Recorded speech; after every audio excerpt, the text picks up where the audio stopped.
চট্টগ্রাম নিয়ে দেশি বিদেশি ষড়যন্ত্র প্রতিহত করার আহ্বান জানিয়েছেন জাতীয় নাগরিক পার্টি এনসিপির আহ্বায়ক নাহিদ ইসলাম। পদযাত্রা শেষে পথসভায় পাহাড় ও সমতলে সমান অধিকার নিশ্চিতে সবাইকে ঐক্যবদ্ধ হওয়ার আহ্বান জানান তিনি। রাঙামাটি প্রতিনিধি ছত্রং চাকমা ও চট্টগ্রাম প্রতিনিধি হাসান ফেরদৌসের তথ্য ছবিতে ডেস্ক রিপোর্ট। রাঙামাটি থেকে বিকেলে আবারও চট্টগ্রামে আসেন জাতীয় নাগরিক পার্টি এনসিপির নেতাকর্মীরা। পদযাত্রা শেষে নগরীর ১৬ শহর বিপ্লব উদ্যানে হয় পথসভা। সেখানে দলের আহ্বায়ক নাহিদ ইসলাম বলেন, চট্টগ্রামে বিভিন্ন ধর্ম ও জাতিগোষ্ঠীর বসবাস, তাদের সবার সমান মর্যাদা নিশ্চিত করতে হবে। চট্টগ্রামকে আমরা গুটি কয়েক পরিবারের কাছে ছেড়ে দিব না। আমরা বলেছি এখানে পাহাড়ি বিহারি হিন্দু মুসলমান সকল জনগোষ্ঠীর অধিকার রক্ষা করতে হবে, সকল সম্প্রদায়ের মর্যাদা রক্ষা করতে হবে। চট্টগ্রামকে বহু ভাষা বহু সংস্কৃতির নগর হিসেবে প্রতিষ্ঠা করতে হবে।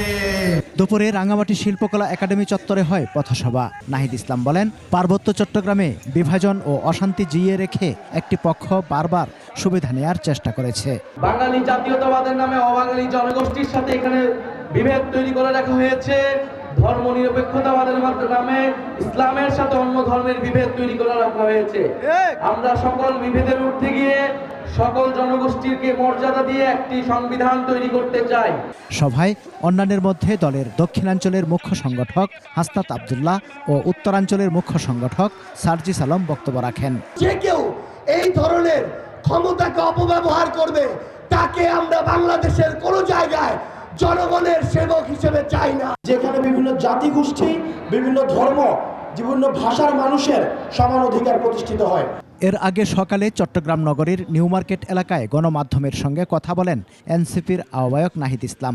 জানান, গণ অভ্যুত্থানে নিহত ও আহতদের জন্য দলের পক্ষ থেকে সেল গঠন করা হয়েছে।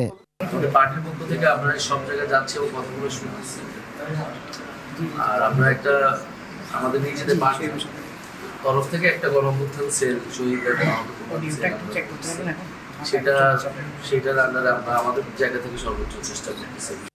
সেখানে শহীদ শান্তর মা সহ অন্য শহীদ পরিবারের সদস্যদের সাথে কুশল বিনিময় করেন এনসিপির নেতারা। সমর ইসলাম, ডেস্ক রিপোর্ট, ২১ টেলিভিশন।